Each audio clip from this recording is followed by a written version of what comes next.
का यह वीडियो बहुत धमाकेदार ट्रिक वाली वीडियो होने वाली है। ठीक है, तो वीडियो को पूरा देखिएगा, अंत तक देखिएगा, बहुत मज़ा आएगा। जैसे पिछली कक्षाओं को आपने प्यार और दुलार दिया, वैसे इस कक्षा को भी आप लोग बहुत एंजॉय करेंगे। चलिए पहला क्वेश्चन स्टार्ट करते हैं। पहला क्वेश्चन है अ, दो संख्याओं का महत्तम समापरिवर्तक 18 है और लघुत्तम समापरिवर्तक 1512 है। उनमें से एक संख्या 126 है, तो इन संख्याओं के बीच धनात्मक अंतर ज्ञात कीजिए।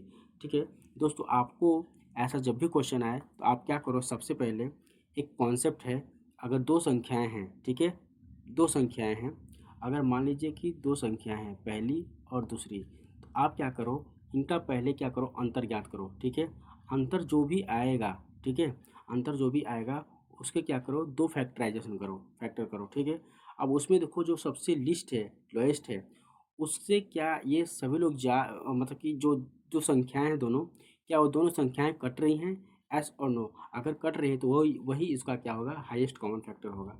ठीक है दोस्तों, ठीक है। चलिए, ये कॉन्सेप्ट अगर आपको समझ में आया तो मैं चलिए इसको इम्प्लीमेंट करके दिखाता हूँ। ठीक है दोस्तों, चलिए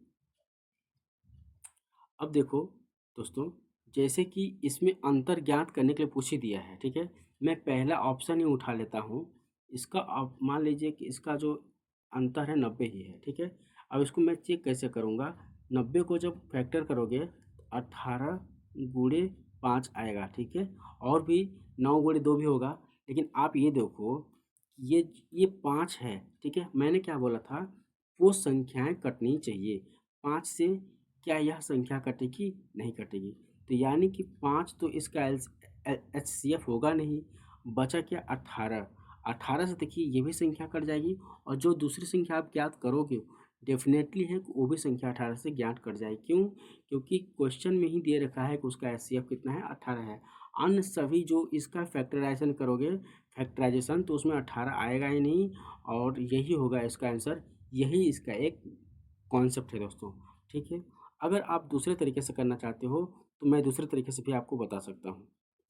ठीक है, उसको मैं आगे बताऊँगा। ठीक है, कैसे यूनिट डिजिट को लेकर के या डिजिट सम यूज कैसे करोगे एलसीएम और एचसीएफ में। चलिए दूसरा क्वेश्चन ये रहा। ठीक है दोस्तों, सोमिया का विवाह 15 वर्ष पहले हुआ था। ठीक है, उसकी वर्तमान आयु उसके विवाह के समय की आयु की 8/5 गुनी है। देखो दोस्तों, 8 और 5 यानी कि शादी के समय जो उसका उम्र था 5 यूनिट था, और जो वर्तमान यूनिट है वो कितना है, 8 यूनिट है। ठीक है, 15 वर्ष पहले यानी कि इन दोनों का जो अंतर है दोस्तों कितना है, 3 है, और क्वेश्चन के अकॉर्डिंग कितना बोल रहा है, 15 है। ठीक है, तो 3 की यूनिट की वैल्यू 15 है, तो 1 यूनिट की वैल्यू कितनी हो जाएगी दोस्तों, 5 हो जाएगी। ठीक है, अब 5 जब हो जाएगी, आपको अच्छे से पता है कि हमको तो शादी का जो कितना यूनिट है, 5 यूनिट है, तो 1 यूनिट 5 के बराबर है, तो 5 यूनिट कितना हो जाएगा दोस्तों, 25 यूनिट के बराबर। देखिए दोस्तों, हमें उसकी बहन की आयु पूछी हुई है। ठीक है, तो उसकी बहन जो थी 8 वर्ष छोटी थी, 15 वर्ष पहले ही हो गया था, यानी वो कितनी वर्ष बड़ी थी, 7 वर्ष बड़ी थी, तो 7 वर्ष बड़ी थी, यानी कि आंसर इसका कितना हो जाएगा, 32 वर्ष। ठीक है, यही होगा इसका आंसर। ठीक है, आप लोग को ये बात समझ में आ रही है? अगर आ रही है तो कमेंट बॉक्स में कमेंट कीजिएगा, अगर नहीं आ रही है तो भी बताइएगा, उसको मैं फिर से बताऊंगा। ठीक है दोस्तों, चलिए नेक्स्ट क्वेश्चन की ओर चलते हैं। नेक्स्ट क्वेश्चन ये रहा। देखिए दोस्तों, इस प्रकार के क्वेश्चन को सॉल्व करने के लिए आपको कुछ नहीं करना है, बस आपको थोड़ा सा इंतज़ार करना है। कैसे इंतज़ार करना है, देखिए, आप लोग क्वेश्चन देख लिया है आप लोगों ने। ठीक है, अब देखिए दोस्तों, इस प्रकार के क्वेश्चन को कितना आम लिया है कितना नहीं लिया है उससे मतलब नहीं है, बस आप देखो कितने में विक्रय कर रहा है और कितना ले रहा है। ठीक है, देखिए आप सबसे पहले क्या करो, CP/SP लिख लो। ठीक है, अब जो जो बोला है उसको जस्ट क्रॉस मल्टीपल में लिख दो। इसमें क्या बोला है दोस्तों, 120 आमों का विक्रय मूल्य। ठीक है, 120 आमों का विक्रय मूल्य बोला है, तो क्रय मूल्य के सामने लिख लो। ठीक है, और बोला है कि 150 के क्रय मूल्य, यानी ये इसको SP के सामने लिख लो। ठीक है दोस्तों, ये बात समझ में आई आपको?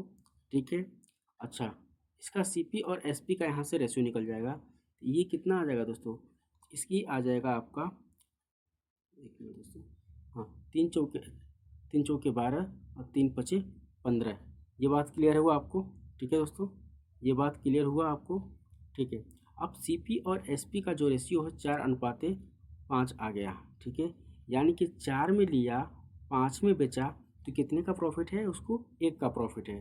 क्लियर है? 1 का प्रॉफिट है दोस्तों, 1 का प्रॉफिट है। और लाभ जो होता है किस पे लिया जाता है? सीपी पे लिया जाता है। तो सीपी पे ले लिया, इंटू 100 करेंगे, कितना हो जाएगा इसको दोस्तों? इसका आंसर होगा 25%। दोस्तों आपको पूरा सॉल्व नहीं करना है, मैं आप लोग को समझा रहा हूँ, इसलिए आराम आराम से बोल रहा हूँ और अच्छे से सॉल्व कर रहा हूँ। ठीक है दोस्तों, इसका आंसर 25% होगा। ठीक है दोस्तों, मैं कुछ क्वेश्चन को आपको होमवर्क में दूंगा ताकि आप उसे जाकर के करेंगे, और जो आपको नहीं आएगा तो कमेंट बॉक्स में कमेंट कर देंगे, और मैं उसको नेक्स्ट कक्षा में उसको इंक्लूड कर लूँगा। ठीक है दोस्तों, चलिए दोस्तों, एक क्वेश्चन आप लोगों के लिए मैं होमवर्क दे रहा हूँ कि टाइम एंड स्पीड से रिलेटेड है, जो ट्रेन बेस पे क्वेश्चन है, रिलेटिव स्पीड पे क्वेश्चन है। ठीक है, तो ये क्वेश्चन आप लोगों के लिए HW है, करके आइएगा, देखते हैं कौन कौन से कर पाते हैं। फिर इसके बाद मैं इसका ट्रिक और इसको कैसे, इसका कॉन्सेप्ट क्या है वो भी बताऊँगा।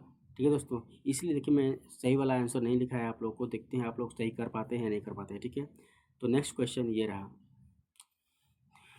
क्वेश्चन क्या कह रहा है दोस्तों? एक उत्तल पंचभुज के शीर्ष क्रम P 0,0 6,0 8,3 S का है 4,7 0,4। दोस्तों मैं एक ऐसा आपको ट्रिक बताऊंगा कि पंचभुज ही नहीं, 6 भुज है, 8 भुज है, कुछ भी हो उसका आंसर आप लोग बहुत जल्दी निकाल लोगे। ठीक है दोस्तों, देखिए दोस्तों मैं इसको आप लोग को हिंट के लिए लिख दिया हूँ कि 39 आंसर होगा। ठीक है, ये कैसे होगा चलिए आपको बताते हैं। इसमें क्या किया जाता है, किसी भी एक वर्टेक्स को, ठीक है, ये जो वर्टेक्स है, ये जो कोऑर्डिनेट्स है, ठीक ना, किसी भी एक वर्टेक्स को आप क्या करो, शून्य कर लो। इसमें ऑलरेडी शून्य दिया है, एग्जामिनर चाहता ही है कि आप उसको ट्रिक से सॉल्व करो।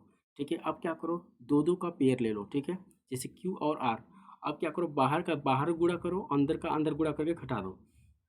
जैसे जैसे 6 × 18, 6 का 3 में गुणा किया, 6 का 3 में गुणा किया, कितना आया? 18 आया। ठीक है, माइनस किया। ठीक है, 8 का 0 में 8 सॉरी 8 का 0 में गुणा हुआ तो कितना हुआ? 0 हुआ, बटे 2 कर दो। ठीक है, हाफ करना पड़ेगा क्योंकि ट्रायंगल बनेगा, तो ट्रायंगल में फॉर्मूला में हाफ होता है, हाफ को हाफ कर दो। ठीक है दोस्तों, तो कितना आ जाएगा? 9 यूनिट आएगा, प्लस कर दो आप। ठीक है, चलिए क्यू आर हो गया, पी नहीं किया क्योंकि पी 0 है, क्यू आर हो गया। अब आर एस करते हैं। ठीक है, तो इसका 8 सत्ते 56 होगा, 56 माइनस करेंगे, 4×3 = 12 बटे में 2 करेंगे, इसका कितना हो जाएगा दोस्तों? 22 हो जाएगा। ठीक है, तो +22 कर दिया। ये बात समझ में आ रही है आपको? अब क्या करेंगे, एस और टी करेंगे। ठीक है, इसमें क्या होगा दोस्तों, 4 चौके 16, 16 7 माइनस होगा तो क्या होगा इसका? 16, इसका 8 आएगा, +8 कर दिया, तो क्या होगा दोस्तों? 22 8 20, 20 9 सॉरी 22 8 30 हो जाएगा, सॉरी। तो इसमें क्या हो जाएगा? 22 8 30, 30 9 39, यही होगा इसका आंसर। ठीक है दोस्तों, इसी प्रकार से 6 भुज होगा तो एक और ले लेंगे, ऐसे करके पूरा करते जाएंगे। ठीक है दोस्तों, ये बात समझ में आई? इसमें किसी भी एक वर्टेक्स को 0 करने के बाद आप क्या करो, दो दो का पेयर लो, 12 बार बाहर बाहर से गुणा करो, और फिर अंदर का गुणा करके मॉड ऑफ ले लो। ठीक है, जो बड़ा है उसमें छोटा घटा कर प्लस पॉजिटिव ले लो, 2 से भाग दे दो, यही होगा इसका आंसर। ठीक है, ये बात क्लियर है? अगर क्लियर है तो थम्स अप करो यार, बताओ। चलिए चलते हैं नेक्स्ट क्वेश्चन की ओर, कि 1/20, ठीक है, 10/40 का कितना प्रतिशत है? इस प्रकार का क्वेश्चन में आपको पता है, जिसका पूछता है वो सबसे नीचे होता है। जैसे इसमें बोला है क्या, 1/20। ठीक है, अब बोला है क्या, 10/40 का, तो 10/40 नीचे होगा, लेकिन जब मल्टीप्लाइकेशन करेंगे तो 40 ऊपर आ जाएगा और 10 नीचे आ जाएगा। ठीक है दोस्तों, तो क्या हो जाएगा, 20 दूना 40। ठीक है, और इंटू प्रतिशत पूछा है, तो इसको 10 से गुणा कर देंगे, 10 दूना 20, और सॉरी 10 दूना 100 हो जाएगा, 10 बार में जाएगा, तो ये कितना हो जाएगा? 20% हो जाएगा। ठीक है, ये बात आपको समझ में आ रही है ना? ठीक है, बहुत हलवा सवाल था इसलिए मैं इसको फटाफट कर दिया। ठीक है, अब चलते हैं नेक्स्ट क्वेश्चन की ओर।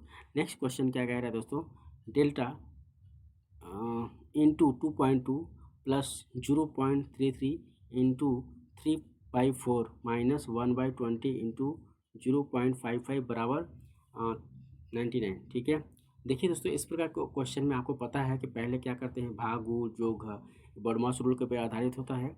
ठीक है, चलिए पहले हम पार्ट बाय पार्ट को सॉल्व करेंगे। ये तो मेरा ऑलरेडी सॉल्व है, इसको सॉल्व करेंगे दोस्तों।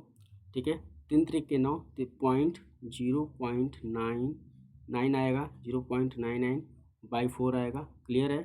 ठीक है, अब माइनस वाला, अब मैं इस पोर्शन को सॉल्व कर रहा हूँ। ठीक है, इस पोर्शन में जब सॉल्व करेंगे हम, देखिए यहाँ पर 20 है, यहाँ पर 5 है, तो इसका जो हर है 4 है। 4 करने के लिए भाग दे रहे हैं तो कितना आ जाएगा, 5 चौके 20।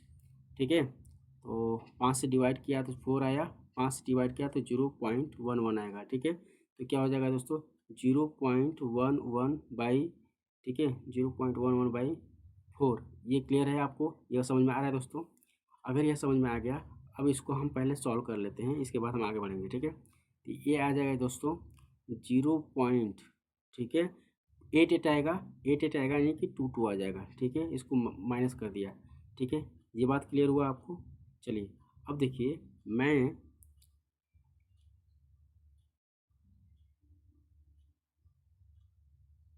ठीक है दोस्तों, मैं क्या किया कि इतना पोर्शन को सॉल्व कर लिया। ठीक है दोस्तों, अब बचा क्या है, ये वाला पोर्शन।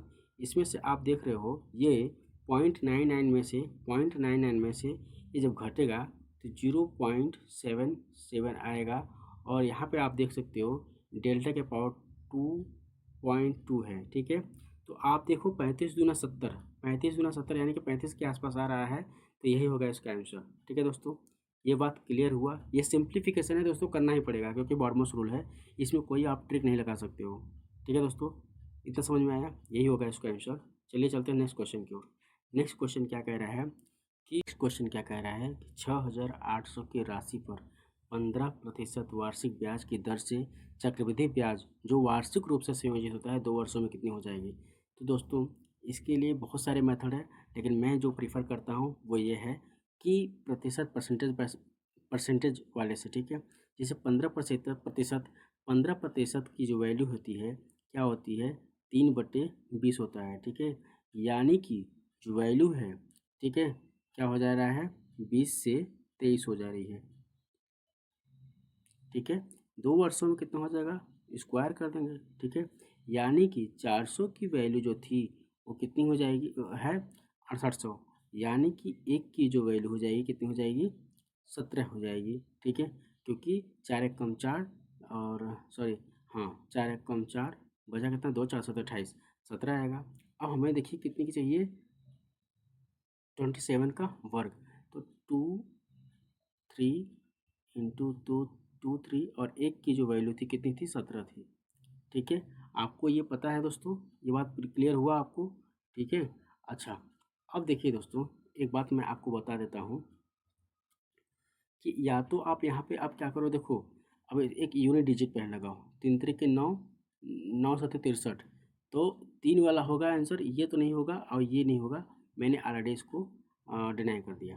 ठीक है दोस्तों, अब देखो, अब 17 वाला यूनिट जो डिविजिबिलिटी रूल है, तो 17 वाले डिविजिबिलिटी रूल के लिए आप क्या, पहले एक एक अप्रॉक्सीमेशन भी लगा सकते हो, ऐसे भी लगा सकते हो। ठीक है, इसके लिए क्या हो जाएगा दोस्तों, आप देखो कि 3 से लास्ट का जो डिजिट है उसमें क्या करो, 5 से गुणा करो, 15 हो जाएगा, और जो लास्ट वाला है उसको, ठीक है, ये हो गया, इसको घटा दो, कितना आ जाएगा दोस्तों कि 884।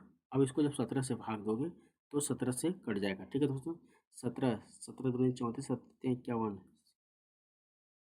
17×5=85। ठीक है, 17×2=34, 52 बार में कट जा रहा है, यानी कि यही होगा मेरा आंसर, और दूसरा कोई ऑप्शन चेक करने का ज़रूरत ही नहीं है। ठीक है दोस्तों, ये बात क्लियर हुआ। थोड़ा सा आपको कैलकुलेशन में फास्ट तो होना पड़ेगा। ठीक है, अब इतना भी नहीं करेंगे तो पूरा ट्रिक आपको नहीं मिल जाएगा कि हाँ ट्रिक हो जाएगा तो फटाफट क्वेश्चन हो जाएंगे, क्योंकि ये क्वेश्चन है, ये ट्रिकी क्वेश्चन होते हैं, आपको थोड़ा सा हाथ पाँव मारना ही पड़ेगा। चलिए दोस्तों, चलते हैं नेक्स्ट क्वेश्चन की ओर। इस प्रकार के क्वेश्चन को हलवा कहते हैं, इसको जल्दी फटाक से लगा लेंगे आप लोग। चलिए दोस्तों, मैं इसका विनर देखिए बता दे रहा हूँ, जो सबसे ज़्यादा आएगा, जो अंकों का सीरीज दिया रहेगा उसमें जो सबसे नंबर ऑफ ज़्यादा रहेगा वही उसका बहुलक होगा। ठीक है दोस्तों, चलिए चलते हैं नेक्स्ट क्वेश्चन की ओर। नेक्स्ट क्वेश्चन ये कह रहा है एक ठोस लंब वृत्तीय बेलन का संपूर्ण पृष्ठीय क्षेत्रफल 542 सेंटीमीटर स्क्वायर है। इसका वक्री पृष्ठीय क्षेत्रफल संपूर्ण पृष्ठीय क्षेत्रफल का 2/5 है। बेलन का वक्र पृष्ठीय क्षेत्रफल ज्ञात कीजिए। देखिए दोस्तों, दिया है क्या, पृष्ठीय क्षेत्रफल 542 है। बेलन का वक्र पृष्ठ क्षेत्रफल ज्ञात करने के लिए बोल रहा है। वक्र पृष्ठ जो क्षेत्रफल है क्या होता है, 2/5 भाग है। ठीक है, आप दोनों तरीके से, या तो डायरेक्ट आप भाग दे दो, ठीक है, डेसिमल में आएगा। अगर आप नहीं दे पाते हो तो आप क्या करो, 2 से ऊपर नीचे गुणा कर दो। ठीक है, गुणा करने पर क्या हो जाएगा, ये 10 आ जाएगा, एक अंक को दशमलव आ जाएगा। तो 2 दूना 4 दूना 8, यूनिट डिजिट 8 देख लो, अलग अलग है, यही होगा इसका आंसर। ठीक है, ये बात समझ में आई दोस्तों? अगर आपको ये बात समझ में आई, चलिए चलते हैं अब। थैंक यू, धन्यवाद। नेक्स्ट जो भी बचे हैं क्वेश्चन मैं नेक्स्ट पार्ट में कवर कर दूंगा। ऐसे ही टिप्स और ट्रिक जानने के लिए हमारे चैनल को लाइक कीजिएगा, सब्सक्राइब कीजिएगा। थैंक यू, धन्यवाद।